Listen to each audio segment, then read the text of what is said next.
Thane crime ब्रँचकडून रेव पार्टीचा पर्दाफाश करण्यात आलेला आहे।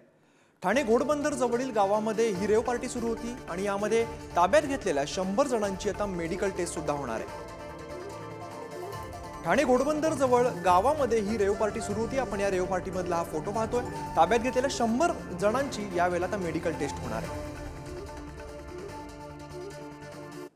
तर रेव पार्टीतून तयार झालेलं सरकार म्हणजे नशा। रेव पार्टीवरून राऊतांचा सरकारवरती हल्लाबोल बघायला मिळालाय।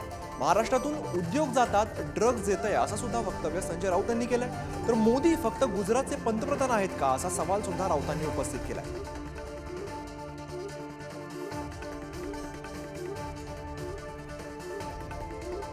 तर रेव पार्टीतून तयार झालेलं सरकार म्हणजे नशा असा उल्लेख केलेला आहे। रेव पार्टीवरून संजय राऊतांनी सरकारवरती हल्लाबोल केलाय। महाराष्ट्रातून उद्योग जात आहेत आणि ड्रग्ज येते असं सुद्धा वक्तव्य संजय राऊत यांनी केलंय।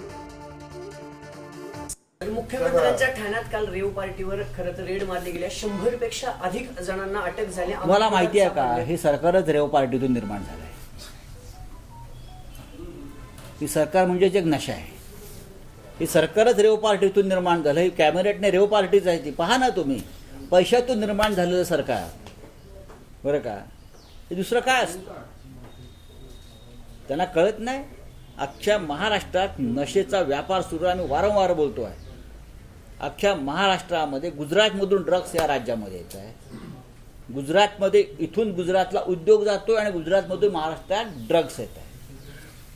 अख्खा महाराष्ट्राचा पंजाब करण्याचा हा जो प्रयत्न आहे ना, या सरकारला कळत नाही। पण मी काय म्हणावं दुसरं, मी काल म्हणालो माझ्या भाषणामध्ये, त्यापेक्षा गुजरातला तर मी सोन्यानं मडवा ना, एकदा सगळं सोनं घ्या आणि अख्ख्या गुजरातला सोन्यानं मडवा आणि द्वारका करा, त्याचे आम्हाला काही म्हणणं नाही। पण त्यासाठी तुम्ही महाराष्ट्र का लुटताय? आमच्या मराठी तरुणांच्या तोंडचा रोजगाराचा घास तुम्ही का खेचून घेताय? आतापर्यंत या मुंबई आणि महाराष्ट्रानं या पुण्यानं उद्योगाच्या माध्यमातून अख्ख्या देशाचं पोट भरलेलं आहे। अख्खा देश इकडे आहे, पण त्यांना हे पाहवत नाही। नरेंद्र मोदी देशाचे प्रधानमंत्री, या राष्ट्राचे प्रधानमंत्री असं म्हणतात की आधी गुजरातचा विकास मग देशाचा विकास। कोणत्याही देशाच्या प्रधानमंत्र्यांना अशा प्रकारची भाषा एका राज्याविषयी केली नव्हती।